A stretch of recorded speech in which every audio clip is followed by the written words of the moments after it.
Vamos a dar inicio a nuestro análisis de este 5 de junio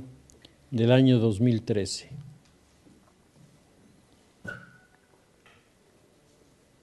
Quisiera comenzar mi análisis haciendo referencia a la contienda electoral que está por tener lugar en Francia, en la que los grupos políticos que están apareciendo como los más cercanos al triunfo son, por un lado, el Partido Socialista y, por otro lado, la unión por un movimiento popular, que es un grupo en torno al cual comienzan a aglutinarse diversas facciones de lo que pudiéramos denominar de manera muy genérica la derecha francesa. En Francia, el escenario político ha venido sufriendo cambios muy significativos desde la llegada al poder de Sarkozy hasta el momento presente, y uno de los factores que particularmente llama la atención es el papel de la mujer en estas contiendas electorales. Desde que Ségolène Royal se lanza como candidato a competir contra Sarkozy y el número de los votos que ella consigue la ponen en un segundo lugar muy importante. Desde entonces la situación en Francia ha comenzado a abrirse de manera significativa para la presencia de la mujer.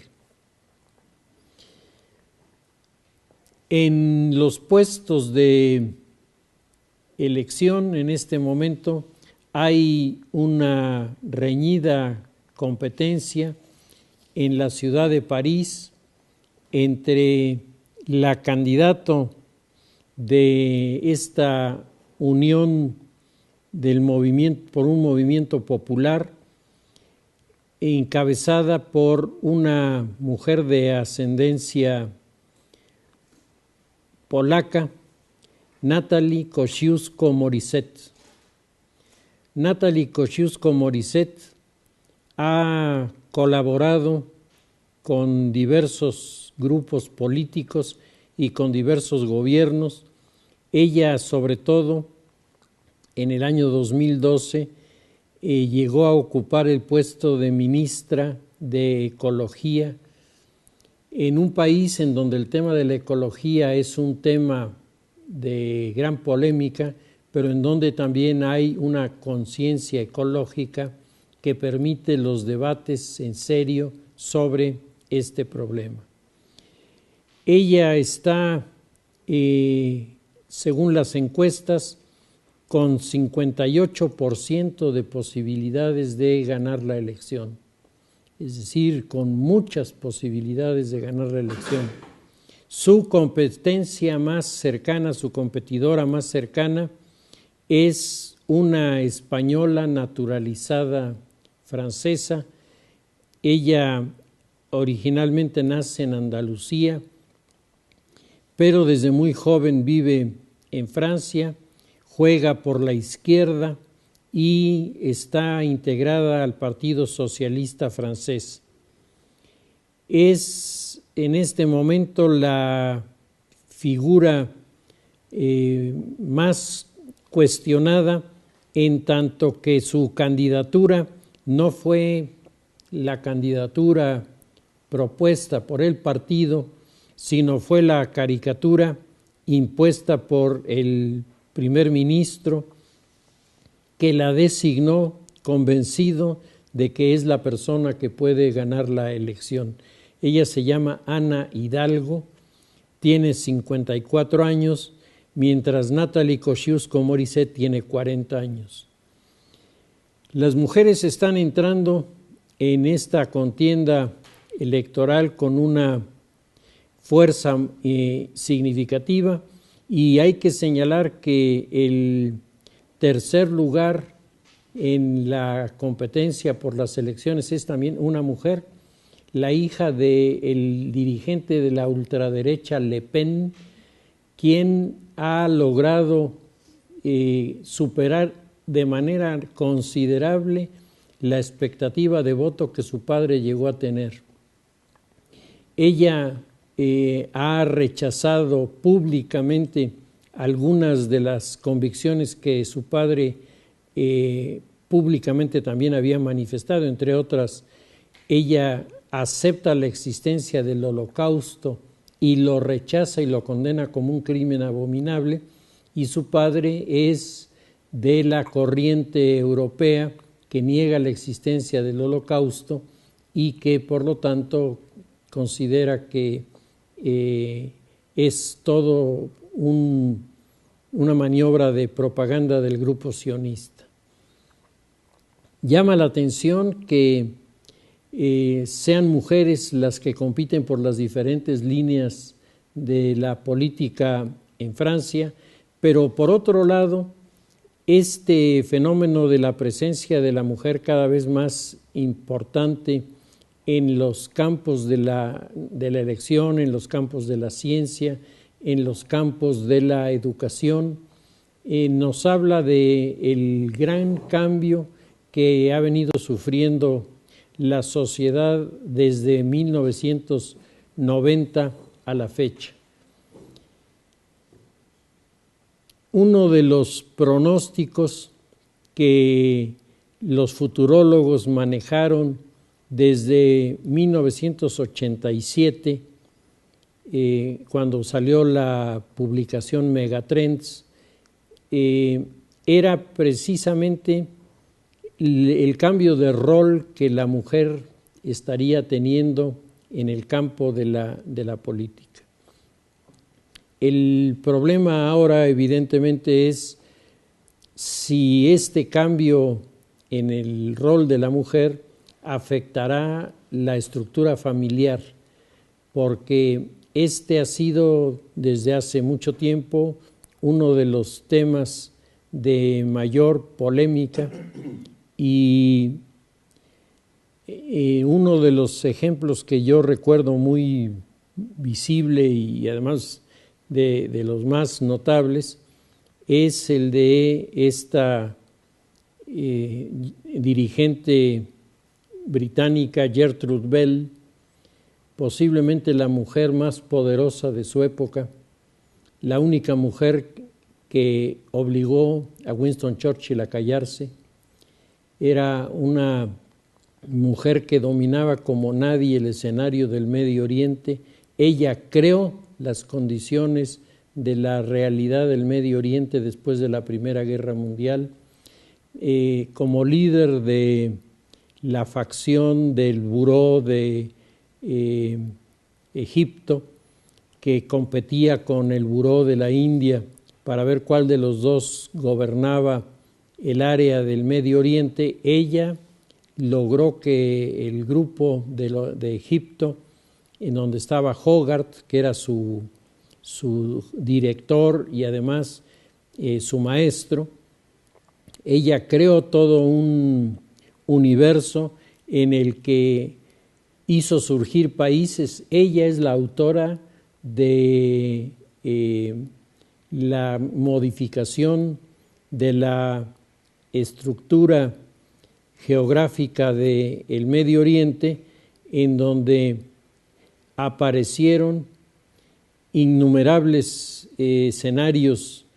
que representaban sobre todo acuerdos que los ingleses habían tenido con grupos tribales del mundo árabe,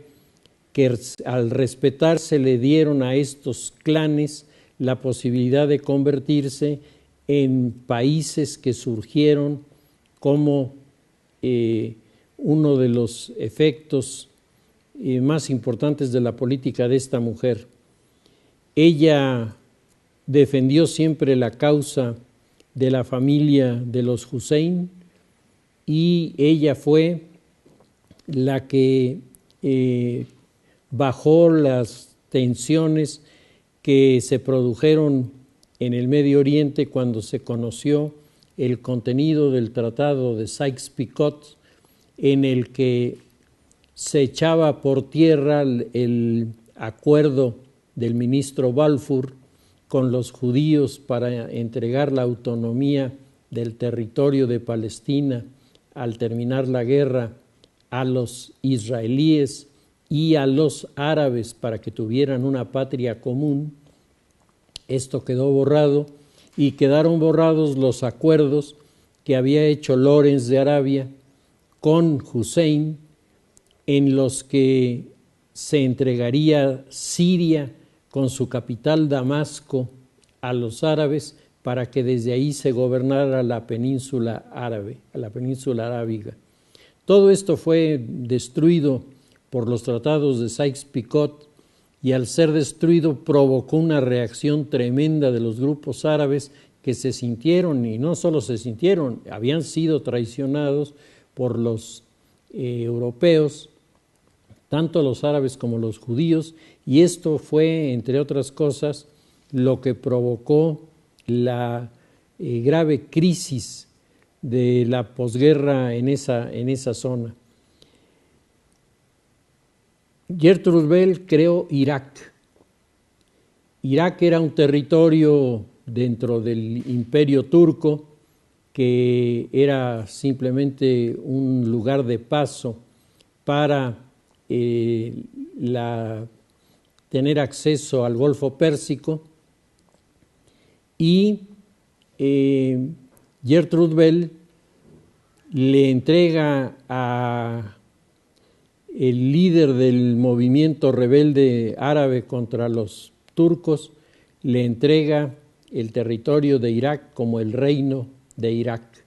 que permanecerá bajo la tutela de los Hussein hasta que son asesinados en el asalto al poder de los grupos del nacionalismo egipcio, encabezados por Gamal Abdel Nasser, que respaldó la creación del partido Baas, con el que se transfiguró la zona también del Medio Oriente. Esta mujer, Gertrude Bell, en su momento, decíamos, la mujer más poderosa del Imperio Británico. Ella había dictado todas las condiciones, ella había creado la nueva geografía, ella había desencadenado en este pivote geoestratégico que es el Medio Oriente cambios sustantivos. Esta mujer se suicidó porque no tenía familia, y ella en un arranque de sinceridad le escribe a una de sus amigas una carta en la que le dice: todo lo que tengo y todo lo que he logrado lo daría gustosa por tener un hijo.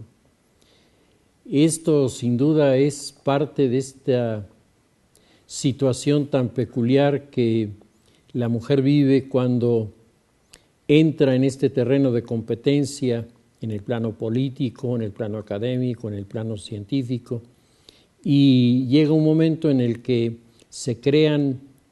dificultades y a veces imposibilidades para manejar el rol de madre de familia, de mujer que atiende a un hogar, y se producen entonces transformaciones que todavía hoy creo están en interrogaciones en los resultados. Pero por lo pronto me parece que este escenario que se nos está presentando en Francia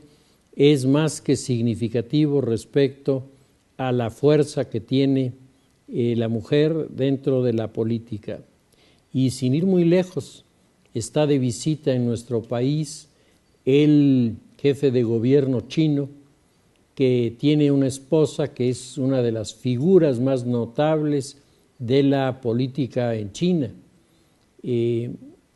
Yo creo que es más conocida ella que él. Ella, además de ser una cantante muy publicitada en China, tiene una enorme capacidad de liderazgo y la alianza entre los dos ha resultado la fuerza que ahora tiene este nuevo jefe de gobierno que está visitando México para ratificar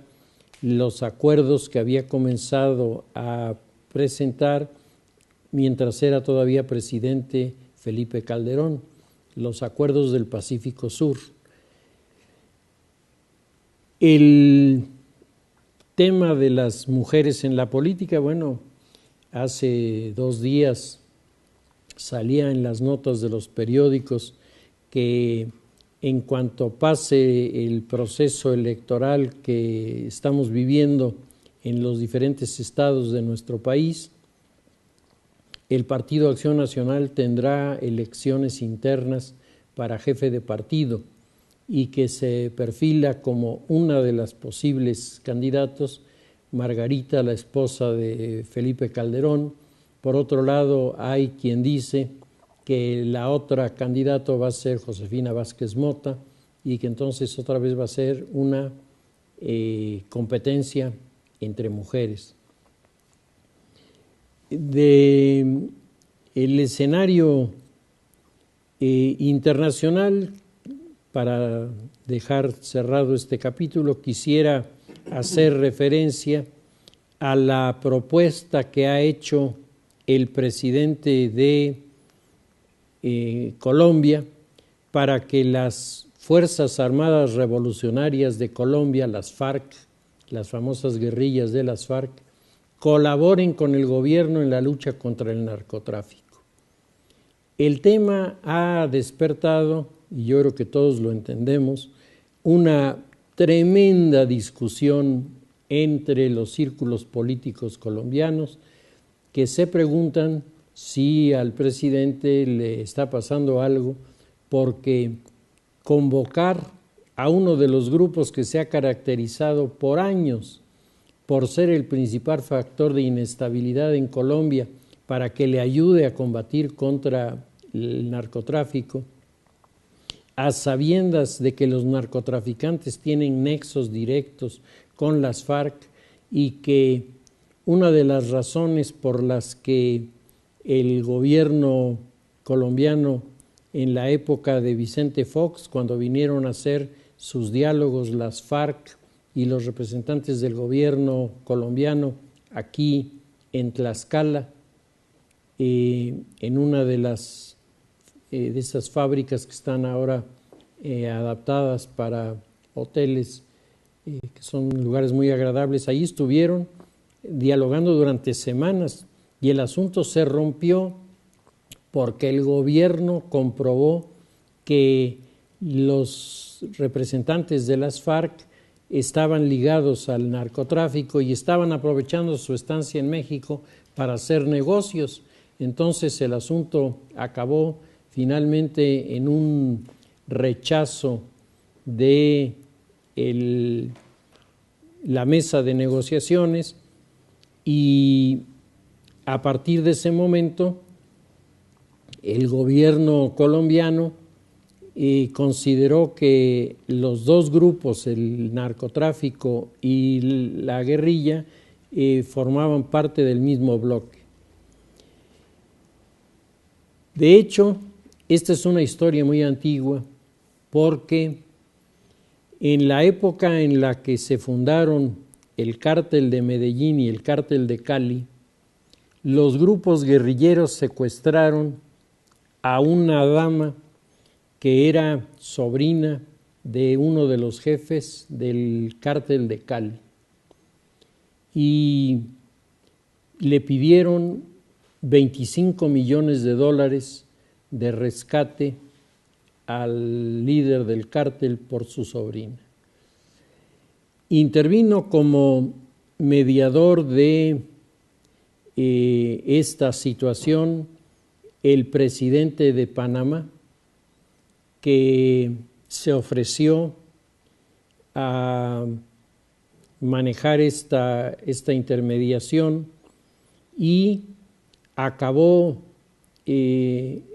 entregándose la sobrina al dirigente del cártel de Cali a cambio de 10 millones de dólares. Y más adelante se corrió la versión de que el presidente de Panamá había cobrado 4 millones de comisión por sus servicios de negociación, que en realidad los narcotraficantes aceptaban 6, pero pues él de una vez sacó 10 y de ahí tomó su pequeña parte. Y de esta manera los grupos de narcotraficantes y de guerrilleros se confrontaron. Los guerrilleros habían despertado uno de sus más feroces adversarios en ese momento, porque el líder de los narcos en Cali organizó una cacería brutal en la que capturaron a cada uno de los que había estado integrando el comando del secuestro, los colgaron de los pies, los rociaron de gasolina y los quemaron vivos, a cada uno. Fue una venganza brutal que sacudió las estructuras de los dos grupos. Tal vez por eso piense el actual presidente de Colombia que se puede revivir esta rencilla y volverla otra vez un motivo para confrontar a los dos grupos. Sin embargo, después de aquella situación de la venganza, cuando realmente los grupos de narcos se constituyen en cárteles organizados, que llevan contabilidad, que contratan expertos en el manejo de los recursos para el lavado del dinero, etcétera, hubo un entendimiento entre las FARC y el narco, entendimiento que hasta el momento no se ha desbaratado y que es lo que en las reuniones habidas en Tlaxcala se puso de manifiesto, que permitía a los guerrilleros tener los recursos para comprar armas, para comprar medicinas, para comprar municiones, que todo esto es muy caro. Hablar de que las guerrillas son el instrumento de los pobres para pelear contra el capitalismo es una burla, porque difícilmente encuentra uno una actividad que resulte más cara que la guerrilla, por la cantidad de armamento y la cantidad de municiones y la cantidad de medicinas y la cantidad de alimentos, y comienzan a hacer números y aquello se vuelve interminable. Los guerrilleros, para financiar esta situación, secuestran personas, asaltan bancos, es decir, llevan a cabo toda una serie de actividades criminales con las que tratan de reforzar sus recursos. Pero yo creo que pocas cosas son más rentables que la venta de la droga para tener el dinero,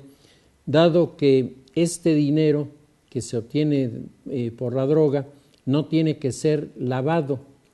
porque a la hora de ir a comprar las armas las van a comprar en el mercado negro, a la hora que van a comprar las medicinas las compran en el mercado negro, y ahí no hay recibos, ni hay estados de cuenta, ni hay movimientos que se registran en la banca. Ahí simplemente las cosas se hacen en forma directa, y esta es una de las fuentes de aprovisionamiento que los guerrilleros han sabido manejar.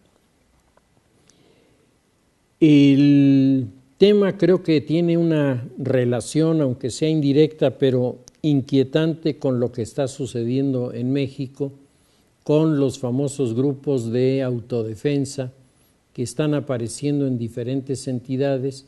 porque varios de estos grupos de autodefensa, sobre todo los del estado de Guerrero, han dicho que van a pedir ayuda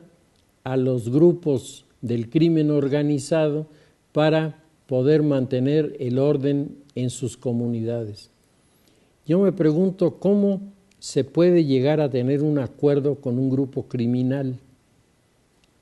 Llegar a un acuerdo con un grupo criminal, ¿qué certidumbre tiene de que va a cumplir este grupo lo que está ofreciendo?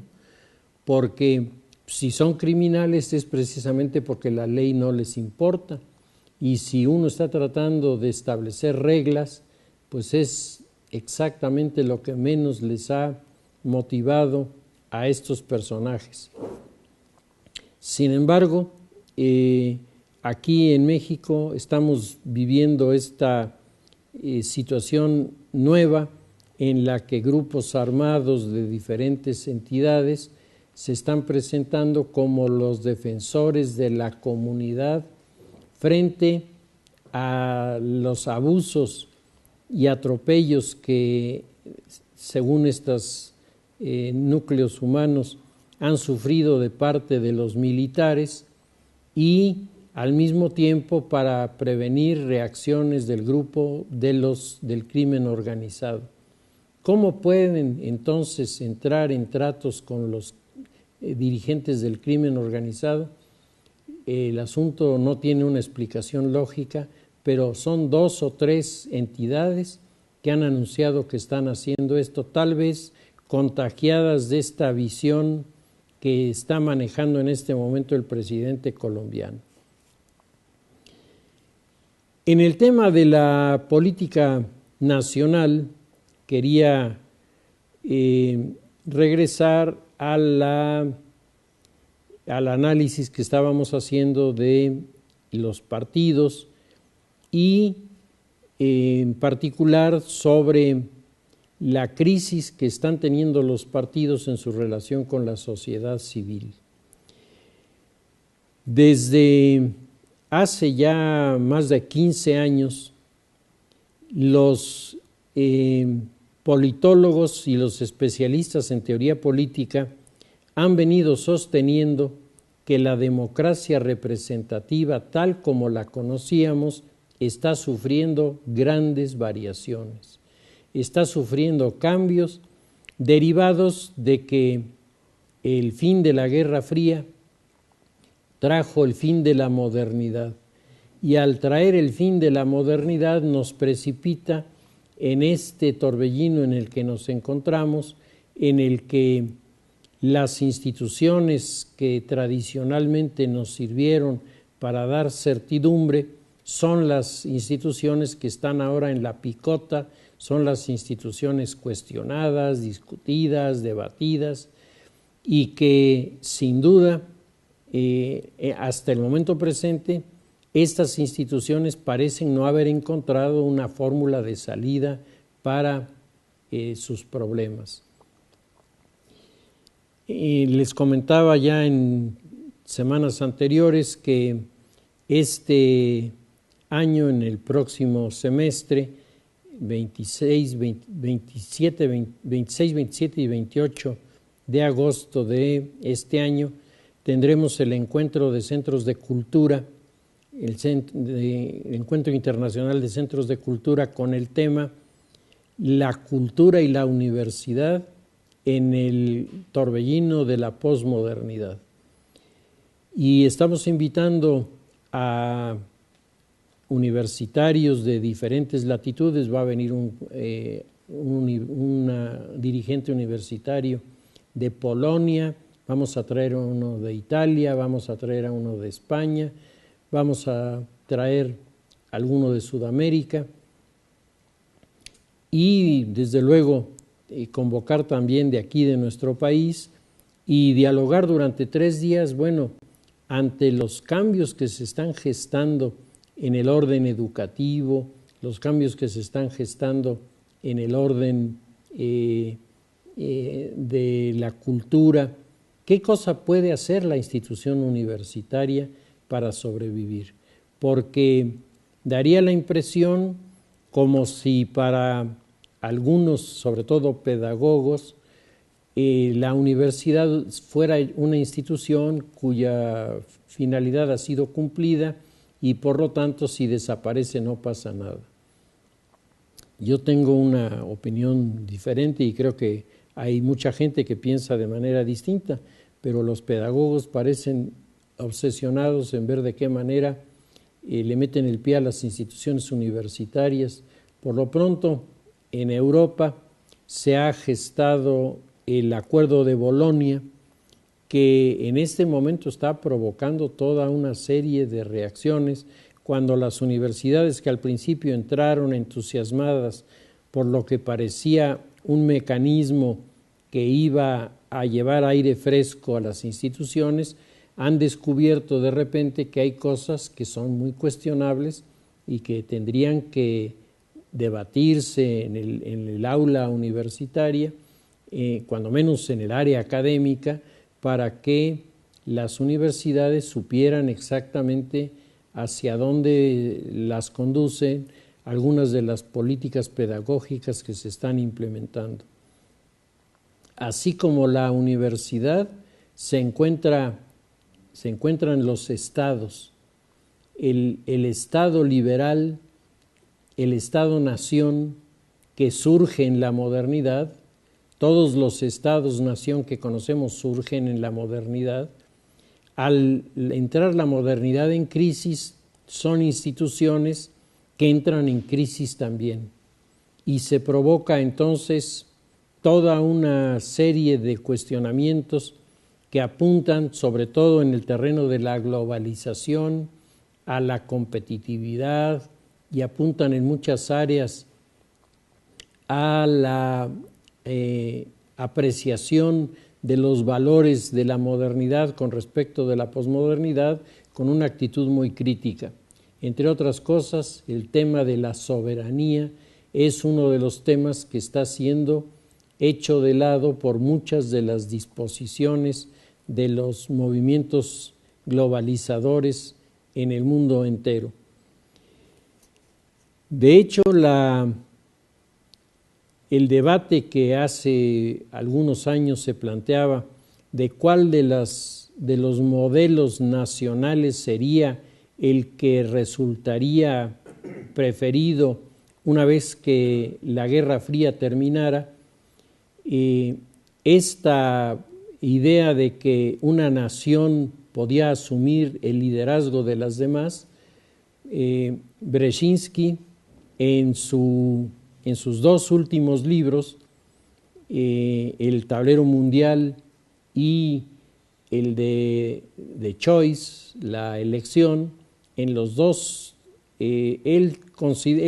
dice que desde su punto de vista se han dado las condiciones para que el liderazgo mundial a partir de un solo país deje de funcionar y comiencen a funcionar liderazgos distintos. China está mostrando la faceta que pudiera de aquí en adelante convertirse en el modelo importante, y eso en México para nosotros va a resultar un desafío extraordinario, y es el modelo de las llamadas ciudades escaparate. De todas las ciudades del territorio chino se escogen 23 ciudades, y esas 23 ciudades, sobre ellas se recarga la inversión de los recursos del gobierno, se recarga la concentración de las industrias exportadoras, se concentra las instituciones que manejan el comercio, y el resultado, pues lo estamos viendo. El mundo está deslumbrado por el enorme éxito de China, sin tomar en cuenta, en primer lugar, que es un país en el que no existe el respeto a los derechos humanos, sin tomar en cuenta en que hay todavía el concepto del trabajo esclavo como una realidad que se vive en estos territorios, y que se está creando en China un fenómeno que más tarde o más temprano va a producir efectos indiscutiblemente demoledores contra la estructura política de este país, que es precisamente la aparición de clases medias y de grupos sociales en ascenso que rompen totalmente con el modelo igualitario del maoísmo, que ahora comienza a ser abandonado por algunos grupos, pero los radicales intentan que siga gobernando el territorio de China. No solo China está adoptando el modelo lo están adoptando los países árabes. Si a ustedes les ha tocado ver uno de los innumerables documentales que se están presentando en la televisión sobre Dubái, sobre las ciudades del mundo árabe que se están convirtiendo de la noche a la mañana en las ciudades más modernas del mundo, cuando uno ve esos hoteles gigantescos que se han construido en Dubái, un hotel por el que pasa la carrera de autos de Fórmula 1, pasa por el vestíbulo para que los clientes la puedan ver, en donde la Mercedes-Benz ha instalado con todos los recursos una de las exposiciones de autos más impresionantes de toda la historia. Cuando hoy uno escucha a las personas, amigos que yo tengo de aquí, de la ciudad de Puebla, que están hablando de que ahora sí van a ir a Dubái, es decir, la idea de la ciudad, una ciudad excepcional. Y si hablamos de Singapur, contra esos modelos es contra los que vamos a tener que contender. Y evidentemente eso significará el privilegio de algunas ciudades que tendrán que entrar en este proyecto de crecimiento y de desarrollo, y particularmente a mí me parece que, por lo menos en la lógica de los acontecimientos, parecería, con la visita de este premier chino a nuestro país, que la zona del Pacífico es la que en este momento debería estar privilegiada. Y sin embargo, los gobiernos mexicanos de los últimos años, todos, han hecho caso omiso de estas señales que a nivel internacional se han comenzado a enviar. Curiosamente, el mundo árabe ha recibido más fácil este mensaje y lo ha aprovechado. No es el mundo de los estados fundamentalistas, no es Irán el que está generando los grandes cambios, son los países, las pequeñas islas en el Golfo Pérsico, los Trucial States, son los grupos de Arabia Saudita, de Omán, de Yemen, los que están entrando en este juego, pero evidentemente al entrar en este juego van a concentrar sobre ellos la atención del mundo entero. Mientras en el escenario internacional el reclamo está en el sentido de desarrollar ciudades capaces de atraer inversiones, de atraer industrias, de atraer recursos, de atraer visitantes para poder competir con el extranjero. En nuestro escenario político un poco prosaico nos encontramos con que los partidos que deberían, conscientes de este fenómeno, estar pensando en cómo fortalecer nuestra estructura y cómo acercarnos al área de competencia, pues nuestros partidos están pensando en cómo meterse el pie el uno al otro para no dejar que el país avance. Y el resultado va a ser muy serio, porque mientras en nuestro país ocurren estos fenómenos, en otros países comienza a despertarse el interés por incorporarse a estos grandes proyectos. Y yo no echaría a la basura la idea de que dentro de los países que pueden llegar a tomar un papel extraordinario en este sistema de ciudades estaría Chile, porque los chilenos desde la época del virreinato, desde la época de la independencia, durante todo el siglo XIX, fueron el único país que se independizó de España, que asumió un liderazgo en su zona, que creó un sistema de comercio con el mundo del Pacífico, del que recibieron beneficios excepcionales que ningún otro país de América recibió en la misma época. Es decir, Chile es un país que tiene mentalidad de desarrollo y de crecimiento.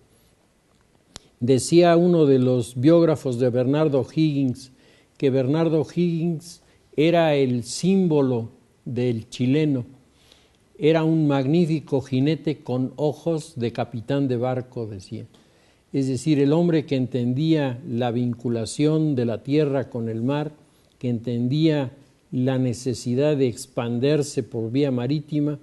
y Chile, siendo un país pequeñito desde la época del virreinato, acabó siendo el único país que creció después de la independencia y además que, a diferencia del resto de sus vecinos que vivieron horas muy amargas por las malas administraciones, los chilenos en ese sentido han resultado enormemente efectivos y han logrado éxitos notables. Nuestra historia parecería ir en sentido contrario. Cuando nosotros alcanzamos la independencia en 1821, éramos, desde el punto de vista territorial, el país más grande de Norteamérica. Éramos evidentemente la gran potencia de Norteamérica que surgía a la independencia con una enorme potencialidad de crecimiento, con recursos desde el punto de vista de la minería, de la agricultura, verdaderamente extraordinarios. Un país que tenía muchas ventajas y tenía una enorme desventaja. Era un país que no tenía conciencia de las fronteras y no tenía conciencia de la importancia del mar. Sigue con los mismos problemas hasta la fecha. Nuestras fronteras son zonas de conflicto y nuestros litorales no responden a la enorme capacidad de desarrollo que nuestro país podría tener si fuéramos capaces de utilizarlos. Tenemos una ubicación geopolítica excepcional. Estamos, como dicen los geopolíticos, en la rosa de los vientos de la geopolítica, al norte colindando con la economía más poderosa del mundo todavía hoy. Hacia el sur estamos unidos con el istmo que vincula Norteamérica con Sudamérica, es decir, somos un punto estratégico. Somos un lugar en el que se reúnen las condiciones para dialogar y comerciar del lado del Atlántico y del lado del Pacífico. Nuestra geografía envuelve no solo el Golfo de México, que es una extensión marítima importante, sino también tenemos la inclusión del Caribe, es decir, nosotros tenemos un sistema de navegación que pudiera resultar excepcional si tuviéramos con qué navegar. Nuestro problema es que somos deficitarios en lo que se refiere a nuestros recursos en la marina, estamos atrasados en los modelos de barcos que utilizamos, mientras otros países nos llevan la delantera con diseños excepcionalmente modernos para poder competir, nosotros seguimos atrapados todavía en diseños y proyectos que no han logrado el nivel de la excelencia. La visita de los representantes del Pacífico Sur el presidente de México acaba de estar en una reunión de naciones del Pacífico Sur en Colombia, en donde se estuvo discutiendo estos temas. El discurso del presidente fue un buen discurso, la propuesta fue una propuesta correcta. Lo que pasa es que desafortunadamente lo que hemos vivido nos enseña que las buenas declaraciones y los buenos planes escritos ahí se quedan y nunca se traducen en hechos que cambien las cosas. Si todo esto de lo que estamos hablando estuviera en la mente de nuestros diputados y senadores cuando discuten y debaten sobre las leyes en nuestro país, yo les aseguro que la mayoría de ellos, porque yo creo que la mayoría son personas que quieren este país, estarían interesadísimos en darle a México la infraestructura legal que le permita comenzar a crecer y le permita dar seguridad a las inversiones, dar seguridad a los proyectos y de esta manera apuntarnos hacia el futuro con alguna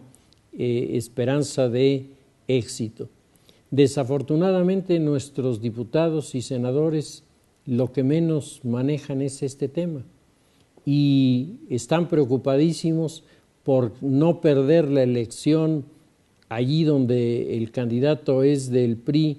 porque su rival más próximo es del PAN, y allí donde es del PAN porque su rival más próximo es del PRI, y allí donde los otros son menos, el PRD está preocupado porque los otros dos le quieren quitar la posición política, y esto les hace ignorar los escenarios de transformación tan intensos que estamos viviendo y que en otras latitudes pues están produciendo ya sus primeros resultados. Es la segunda ocasión que el premier chino visita a nuestro país, la segunda ocasión. Él vino ya en la época de Felipe Calderón y se dio cuenta de que estaba hablando con un presidente que iba de salida. De todas maneras se hablaron de algunos temas que son sin duda temas importantes, pero le quedó claro a este hombre que tendría que regresar con la nueva administración. En el periodo intermedio entre su ida a China y su retorno, se produjo en China ese famoso incidente en donde este hombre que está aquí de visita desapareció y nadie sabía dónde estaba e incluso había rumores de que había sido eliminado. Y de repente volvió a aparecer, volvió a tomar la dirección de su grupo, un grupo que dentro del Partido Comunista Chino se ha distinguido como moderado, aunque la moderación cuando nosotros la revisamos no nos parece tanta, pero para los chinos sí les parece que este hombre representa un modelo de político que dicen sin perder su identidad maoísta en el orden económico va a abrir cada vez más la puerta a la línea de funcionamiento, dicen ellos, de acuerdo a las reglas del mercado. Eso se llama el capitalismo. Entonces le están abriendo las puertas al capitalismo. ¿Qué va a pasar cuando los resultados de esta gestión, como ya se están viendo, comience a producir cada vez más evidentemente en China una sociedad en la que hay unos cuantos en 23 ciudades que viven en el mundo moderno, que viven con todas las ventajas y todos los servicios de la realidad del mundo posmoderno, y el resto de la sociedad vive, si no en la edad de piedra casi,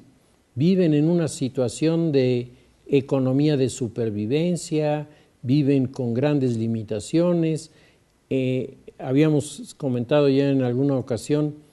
ni siquiera tienen algunas de las poblaciones cercanas a estas 23 ciudades el acceso al servicio de energía eléctrica en forma permanente. Entonces, mientras ellos ven en la noche encenderse los rascacielos de Shanghái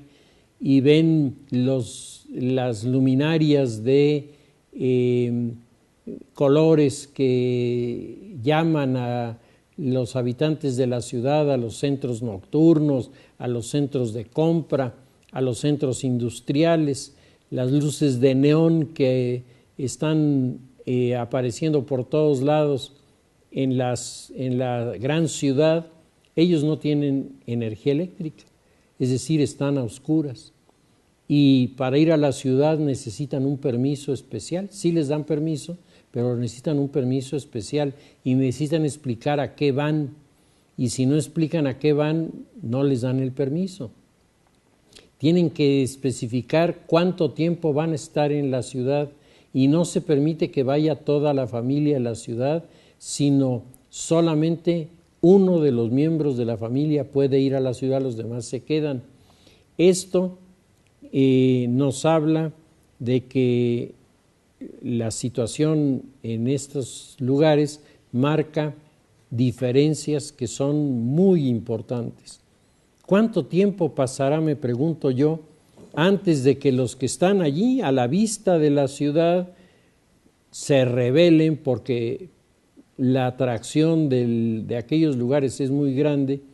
se rebelen y quieran ir a todos a vivir a la gran ciudad, cuando las grandes ciudades en China tienen un sistema de, digamos, limitación de la población que marca la imposibilidad de migrar del campo a la ciudad. ¿Qué pasará si las sociedades intentan migrar a las ciudades? Se repite lo que ya habíamos comentado en más de una ocasión, el diagnóstico del francés Jacques Attali. Sí habrá en el mundo del mañana archipiélagos de poder y de riqueza, pero esos archipiélagos de poder y de riqueza estarán rodeados de océanos de miseria. Y en estos océanos de miseria las periferias rugirán de hambre y de sed y se convertirán en los bárbaros que asaltan las murallas de los nuevos imperios económicos. El diagnóstico hace algunos años parecía así como muy teórico, impresionante, pero muy teórico. En el momento presente creo que se están dando los síntomas cada vez más evidentes de que esto va a suceder así. Y los acuerdos que se están firmando en este momento con los chinos, los acuerdos que se han estado firmando con las potencias europeas, ¿se quedarán solo en el papel en nuestro país? ¿Realmente no seremos capaces como sociedad de presionar a nuestros diputados para hacerles entender que en esta recomposición del orden mundial las oportunidades no vuelven? Que si no somos capaces de engancharnos a este movimiento de crecimiento económico que se está generando en este momento, si no somos capaces de responder a eso y esperamos que en el futuro, en algún momento, vuelva a ocurrir algo semejante, simplemente estamos perdiendo el rumbo de nuestra historia y las consecuencias, como siempre, las pagará la sociedad en su conjunto, pero en particular aquellos que son especialmente más vulnerables y más pobres. Si les parece, dejamos nuestro análisis hasta aquí y continuaremos la semana próxima.